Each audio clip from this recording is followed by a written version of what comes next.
Good evening, Range of Beauties, and welcome to the Pink Politics Show. Fellow Black American women, right now I'd like to talk with you about immigration. For more than 50 years, the Democratic Party has invited immigrants from mainly Latin America, Asia, Africa, and the Caribbean into the United States without our consent. It's kept us unemployed, it's made us even less safe, and most importantly, it's made our vote less powerful. Now, despite what the Democratic politicians say, and despite what the people over at CNN and MSNBC say, immigration, both legal and illegal, has become the biggest problem facing Black America today. But let me be clear, we will continue to stand shoulder to shoulder with our male counterparts to fight the scourge of white American racism in our country. Just because immigration has emerged as our most pressing problem doesn't mean that old problems have gone away. We should not delude ourselves about how serious a threat white American racism still is. Global white racism is alive, and as the biggest victims of white American racism, we need to remain vigilant to try to combat this problem. Unfortunately, there are still large numbers of whites in the United States who continue to harbor ill feelings towards us because of the color of our skin.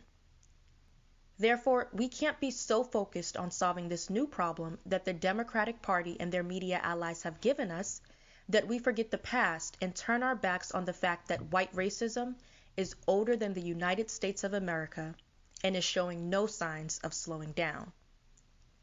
So, what we must do is spend most of our time combating uncontrolled immigration while never taking our eye off the ugly face of white racism.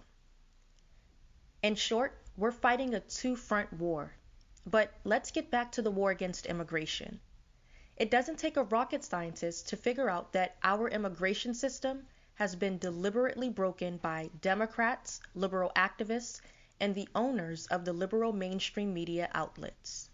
Black Americans who, despite white economic terrorism, play by the rules, watch illegal immigrants openly disregard the rules. Aspiring Black American business owners who were rejected for a business loan see immigrants, whether legal or illegal, get the business loan oftentimes from the very same bank with far less qualifications. Every Black American who's not a member of the Democratic Party or an employee of the mainstream media takes deep offense to the Democratic Party's policy of giving away the wealth that our ancestors were forced to create to legal and illegal immigrants.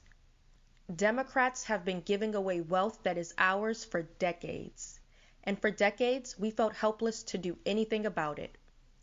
When Trump took office, he committed to fixing this intentionally broken immigration system.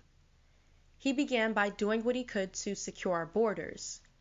Democrats and their mainstream media allies decried this action, saying that it was mean-spirited and, get this, un-American.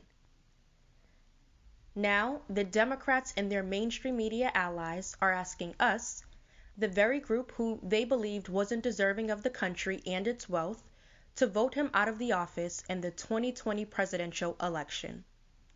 In other words, the Democratic Party wants Black American women voters to save them without getting anything in return, except more disrespectful and undeserving immigrants to further weaken our community.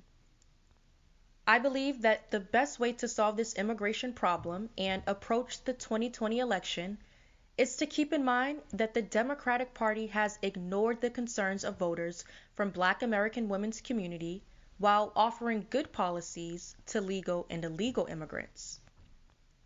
Now, with that in mind, there are actions that Black American women have the right to take as citizens. The same kind of actions taken by disappointed voters before us that can help make America work for us and our descendants. In this video, I'll announce those actions. First, we'll stay at home on Election Day so that all the candidates who are on the Democratic Party's ballot in the states with the largest Black American population can lose the elections by a landslide. Hopefully, the Democrats will never recover from such a demoralizing defeat against the political opposition.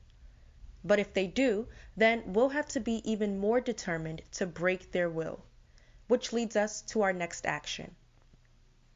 Second, we'll repeat this powerful form of dissent, which, of course, is the freedom to stay home on every election day starting on Tuesday, November 3rd, 2020, and continuing until there are little to no Democratic politicians in our government.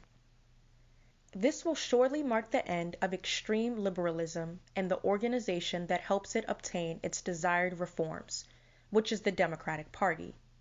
Now, once the Democratic Party disintegrates in individual states and eventually collapses, the ground will be left open and inviting for new combinations and developments, which leads us to our next action. Third, we'll create and organize a Black American-led political party to get the political changes that we want. This party will be formed from the Democratic Party's ruins. Black Americans and other disappointed Democratic voters will be the electoral base for this new party. Notable Democratic politicians preoccupied with old anti-Black American issues will not be members of this new political party. All of the leaders and rank and file members of this party will be HBCU educated Black American women who have distinct political concerns.